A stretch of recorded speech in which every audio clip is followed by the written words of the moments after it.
ओम श्री परमात्मने नमः.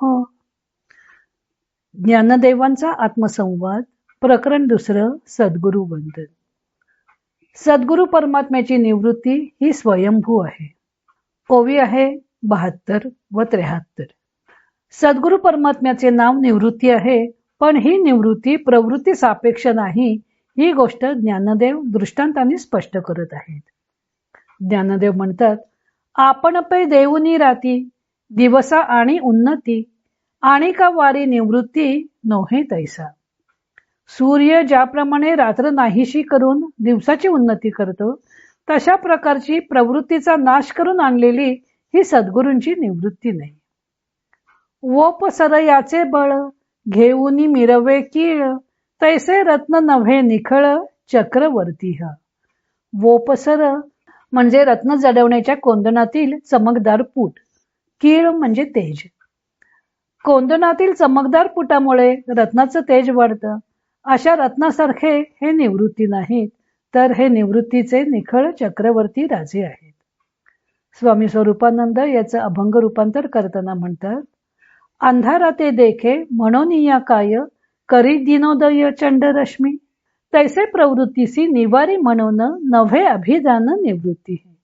निवृत्ती हे नाव त्यासी स्वयमेव, नुठू देता भाव प्रवृत्तीचा. मिरविते रत्न प्रभेचे सौंदर्य, घेऊनी सहाय्य कोंदणाचे. तैसा नव्हे माझा सद्गुरु निवृत्ती, होय चक्रवर्ती स्वयंभूहा. सद्गुरु परमात्म्याची निवृत्ती ही प्रवृत्ती सापेक्ष नाही, हे ज्ञानदेव सांगत आहेत. व्यवहारात मनुष्याची स्वाभाविकपणेच प्रवृत्तीकडे ओढ असते. काहीतरी कर्म करून त्याला काहीतरी मिळवायचं असतं. पण जेव्हा आत्मस्वरूपाच्या प्राप्तीचा प्रसंग येतो, तेव्हा सर्व प्रकारच्या प्रवृत्तीला आळा घालावा लागतो. मनानेच मन मागे सारावे लागते, वृत्ती अंतर्मुख करावी लागते. अशा मनुष्याच्या अंगी निवृत्ती बांधली असं आपण म्हणतो. प्रवृत्ती दडपून जी वेगळी अवस्था प्राप्त करून घ्यायची ती निवृत्ती अवस्था, असा लौकिकात या शब्दाचा हा रुळलेला अर्थ आहे. सर्वसामान्याच्या बाबतीत प्रवृत्ती कितीही स्वाभाविक असली तरी सद्गुरु परमात्म्याकडे निवृत्ती ही स्वाभाविक आहे. सद्गुरु परमात्म्याचे नावच निवृत्ती आहे, पण म्हणून त्यांच्याकडे प्रवृत्ती निवृत्ती असं द्वंद्व नाही. कोणत्याही प्रवृत्तीचा निरोध करून त्यांनी ही निवृत्ती अंगी बांधलेली नाही. ही गोष्ट ज्ञानदेव दृष्टांताने स्पष्ट करत आहे. सूर्य व दिवस रात्र. सूर्य रात्रीचा नाश करून दिवसाला उन्नतीला आणतो. दिवस रात्र हे परस्पर विरोधी शब्द आहेत.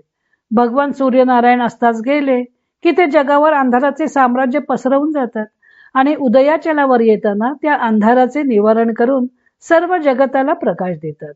हा आपला नित्याचा अनुभव आहे. रात्रीचा नाश न करता सूर्याला दिवस करता येत नाही. हे जरी खरं वाटलं तरी सूर्याला काय रात्र घालवून दिवस आणावा लागतो का? त्याचं तेज स्वयंसिद्ध आहे. प्रकाश हेच त्याचं स्वरूप आहे. त्याला रात्र म्हणजे काय ते माहीतच नाही, त्यामुळे तत्सापेक्ष दिवसही माहीत नाही. प्रकाश रूपाने असणे एवढेच त्याला माहीत आहे. त्या सूर्याप्रमाणे सद्गुरूंना निवृत्तीचा विकास करण्यासाठी प्रवृत्तीचा नाश करावा लागला नाही. कोणत्या तरी प्रवृत्तीचे निवारण केल्यामुळे त्यांना निवृत्ती हे नाव आलेलं नाही. वास्तविक सूर्याकडे ना तमः प्रवृत्ती किंवा ना तमो निवृत्ती, या दोघींनाही सारखाच तो आश्रय देत असूनही तो एकीलाही ओळखत नाही. तेव्हा दिवस रात्र ही मनुष्याच्या दृष्टिकोनातून आहेत, सूर्याच्या दृष्टिकोनातून नाहीत. कारण प्रकाश हेच त्याचं स्वरूप आहे, तसेच निवृत्ती हेच सद्गुरूंचं स्वरूप आहे. दुसरा दृष्टांत आहे रत्न आणि कोंदण. रत्न एक कोंदणात जडवायच्या आधी कोंदणाला एक चमकदार पूट देतात. त्याला वोपसर किंवा ओपसर असं म्हणतात. असं चमकदार पूट देऊन त्यावर रत्न बसवलं की रत्नाची शोभा वाढते. त्या चमकदार पुटामुळे ते अधिक तेजस्वी दिसते. ज्ञानदेव सांगतात की निवृत्ती हे रत्न चमकदार पुटाच्या बळावर तेजस्वी बनणाऱ्या एखाद्या सामान्य रत्नाप्रमाणे नाही. रत्नाला आपले तेज दुणावण्यासाठी चमकदार पुटाचा आश्रय करावा लागतो. तसे निवृत्तींना आपले तेज वाढवण्यासाठी, निवृत्तीची राणीव भोगण्यासाठी कोणत्याही प्रवृत्ती निवारणाचा आश्रय घ्यावा लागलेला नाही. ते प्रवृत्तीच्या साम्राज्याचे निखळ चक्रवर्ती सम्राट आहेत. उसन्या बळावर मिरवणारा हा राजा नसून हा स्वयंसिद्ध स्वयंभू चक्रवर्ती राजा आहे. पुढे ज्ञानदेव सद्गुरु परमात्म्याची निवृत्ती ही स्वाभाविक आहे हे स्पष्ट करण्यासाठी चंद्राचा दृष्टांत देतात.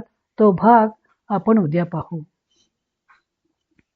इतर अनेक ग्रंथांचा आधार घेऊन ज्ञानदेवांच्या अमृतानुभव या ग्रंथाचं लेखन व वाचन सौ मनीषा अभ्यंकर मिरज यांनी केलं आहे.